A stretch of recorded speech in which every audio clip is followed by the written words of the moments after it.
Alhamdulillah, alhamdulillahi rabbil alamin, alladzi andafa baina qulubina wa asbahna bi ni'matihi ikhwana. Asyhadu an la ilaha illallah wahdahu la syarika lah wa asyhadu anna Muhammadan abduhu wa rasuluh la nabiyya wa la rasula ba'dah. Allahumma salli wa sallim wa barik ala nabiyyina Muhammadin wa ala alihi wa sahbihi wa man tabi'ahum bi ihsanin ila yaumiddin. Qala Allah Ta'ala fi kitabihil karim, Ya ayuhan nasu attaqu rabbakum alladhi khalaqakum min nafsin wahidah wa khalaqa minha zawjaha wa batha minhuma rijalan katsiran wa nisaa wattaqullaha alladhi tasaaluna bihi wal arham innallaha kana 'alaikum raqiba. Ya ibadallah ittaqullah haqqa tuqatih.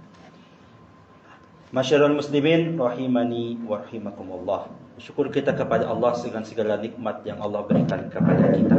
Dan sesungguhnya cara bersyukur yang terbaik itu adalah ketika kita mampu mempergunakan segala nikmat yang Allah berikan kepada kita fillah, di jalan Allah, lillah, karena Allah, dan dengan cara yang diridhoi oleh Allah Subhanahu.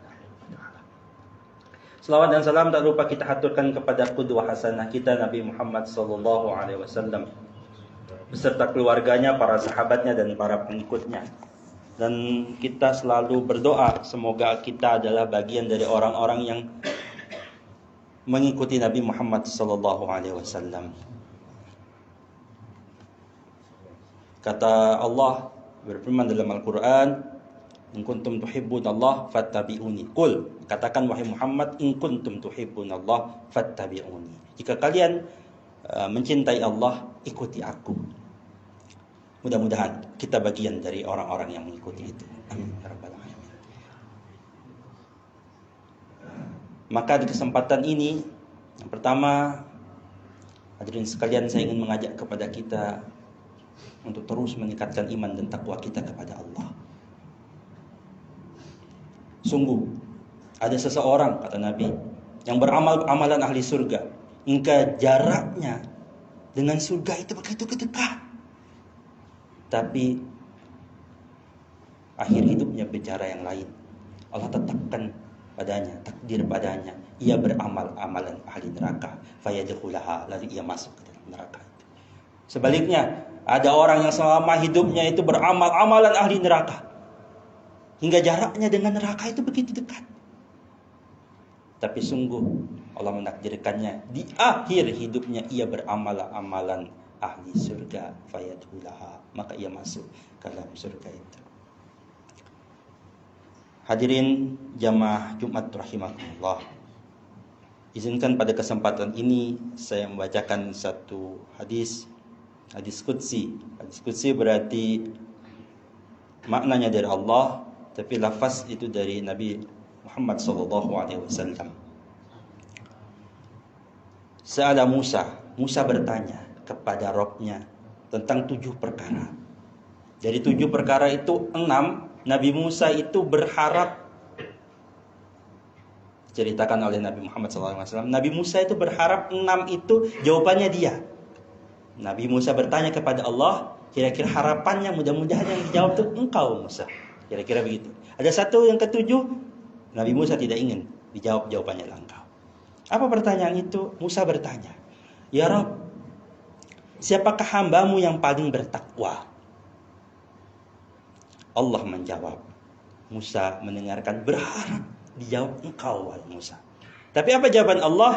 Allah dalam jawaban pada 7 pertanyaan itu tidak merujuk kepada seseorang, tapi merujuk satu kriteria sifat dari seseorang itu. Harapannya ini menjadi pelajaran untuk kita agar kita mampu berusaha mencapai sifat atau kriteria tersebut. Ketika ditanya, siapakah hambamu yang paling bertakwa ya Allah? Kata Allah menjawab, yang selalu ingat kepadaku dan yang tak pernah lupa. Sungguh orang yang ingat selalu kepada Allah, maka amalnya pun pasti akan terjaga. Ketika ia mau melakukan sesuatu, ia ingat kepada Allah, pasti ia akan memilih kebaikan-kebaikan. Bahkan tatkala ia lalai dan terperosok pada suatu perbuatan dosa, lalu kembali ingat kepada Allah, maka ia bertobat kepada Allah Subhanahu wa taala. Lalu Musa alaihissalam bertanya lagi, "Ya Rabb, siapa hambamu yang paling mendapatkan petunjuk?" Lagi-lagi Allah memberikan kriterianya, yaitu orang yang mengikuti petunjuk. Hadirin sekalian yang dirahmati Allah, bagi kita yang ingin mendapatkan petunjuk dari Allah, bukan berleha-leha, bukan santai saja. Ada orang yang bilang, aku belum dapat petunjuk, belum dapat hidayah, begini dan sebegitu. Hidayah itu dari kategori ini, dari kriteria ini dicari. Alif lam mim, dzalikal kitabu la raiba fi, hudan lil muttaqin.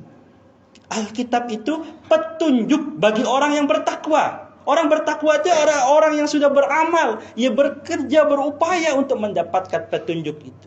Maka petunjuk itu dikejar. Nanti Allah akan tambahkan. Saya masih berat rasanya sholat ini. Jangan menunggu, nanti mudah-mudahan Allah kuatkan hati. Terus saja beramal, walaupun amal itu berat. Entah kapan nanti Allah berikan. Kita berharap Allah berikan kelapangan hati, kenyamanan dalam beribadah. Hadirin jamaah Jumat rahimakumullah. Nabi Musa bertanya kembali, "Ya Allah, siapa hambamu yang paling adil?" Lagi-lagi Nabi Musa berharap mudah-mudahan jawabannya aku. Tapi Allah menjawab, "Yang memberikan keputusan kepada manusia sebagaimana ia memberi keputusan kepada dirinya." Hadirin, ini tidak mudah. Mudah buat kita itu menilai untuk orang lain, begini dan begitu. Tapi ketika kita ingin adil pada diri kita, terkadang acap kali berat. Ada satu hadis yang Nabi katakan, "Perkatalah benar walaupun pahit." Masih kita ingat itu. Acap kali kita menilai kepahitan itu kepada orang lain. Sampaikan aja lah, walaupun dia nggak enak. Sampaikan sajalah, walaupun orang itu rasanya mungkin nanti dia sakit hati. Sampaikan aja, nggak apa-apa. Jangan sungkan sama dia. Seakan-akan pahitnya itu untuk orang lain. Padahal hadis ini, ketika kita maknai, kita cari kembali penjelasannya. Pahitnya kepada kita. Kita berani mengatakan satu yang benar, walaupun itu menyakitkan kita. Kita katakan satu yang benar, walaupun itu merugikan kita. Berbuat adil kepada diri kita sendiri. Pertanyaan kelima, saudaraku sekalian. Nabi Musa masih berharap jawabannya iya. Musa bertanya, "Siapa dari hambamu ya Allah yang paling mulia?" Azza. Orang yang mulia itu kata Allah adalah orang yang ketika ia disakiti dan ia mampu membalasnya, tapi ia lebih memilih memaafkannya, mengampuninya.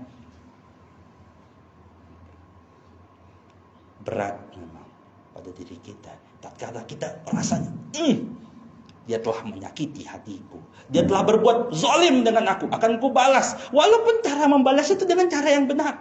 Tapi Allah katakan yang lebih mulia adalah orang yang mampu memaafkan. Hadirin jamaah Jumat sekalian, masih ada 2 pertanyaan terakhir. Hal ini berkaitan dengan harta sebenarnya pertanyaannya. Ya Allah, siapa yang paling kaya? Pertanyaan nomor 6. Siapa yang paling miskin?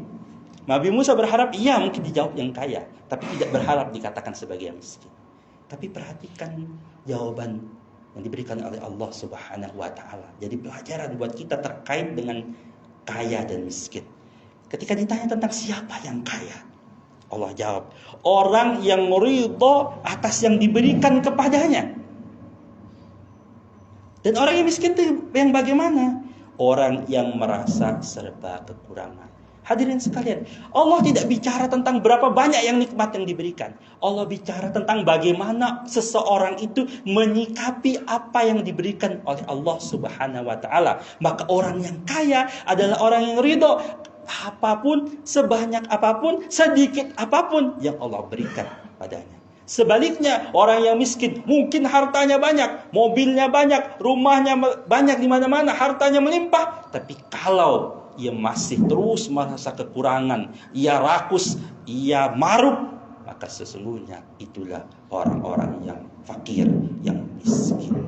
Semoga hadis ini jadi pelajaran kepada kita. Hadis ini diriwayatkan oleh Ibnu Hibban dalam Sahih Ibnu Hibban dari riwayat Abu Hurairah marfu. Riwayat sanadnya riwayat sampai Rasulullah sallallahu alaihi wasallam. Aqulu qouli hadza fastaghfirullahal adzim innahu huwal ghafurur rahim.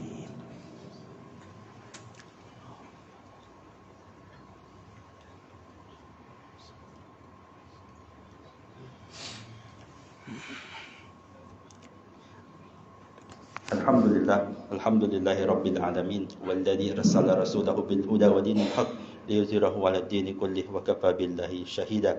Asyhadu an la ilaha illallah wahdahu la syarika lah wa asyhadu anna Muhammadan abduhu wa rasuluhu la nabiyya wa la rasula ba'da. Allahumma shalli ala Muhammad wa ala ali Muhammad. Wa ibadallah, usikum wa iyaya bittaqwallah wa ta'atihi la'allakum turhamun. Qala Allah ta'ala fi kitabihil karim, a'udzu billahi minasyaitonir rajim, ya ayyuhalladzina amanu taqullaha haqqa tuqatih wa la tamutunna illa wa antum muslimun.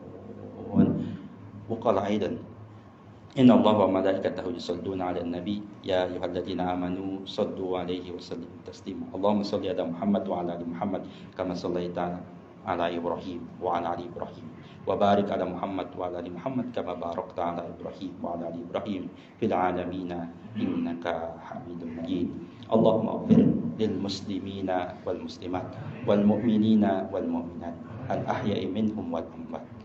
Rabbana la tuzigh qulubana ba'da idh hadaitana wa hab lana min ladunka rahmah innaka antal wahhab. Allahumma inna nas'aluka al-huda wat-tuqa wal 'afafa wal ghina. Allahumma inna nas'aluka al-huda wat-tuqa wal 'afafa wal ghina. Allahumma inna nas'aluka al-huda wat-tuqa wal 'afafa wal ghina. Rabbana atina fid dunya hasanah wa fil akhirati hasanah wa qina adzabannar. Walhamdulillahi rabbil alamin. Ibadallah, innallaha يأمر بالعدل والإحسان وإيتاء ذي القربى وينهى عن الفحشاء والمنكر والبغي يعظكم لعلكم تذكرون فاذكروا الله العظيم يذكركم ولذكر الله أكبر. أقيموا الصلاة.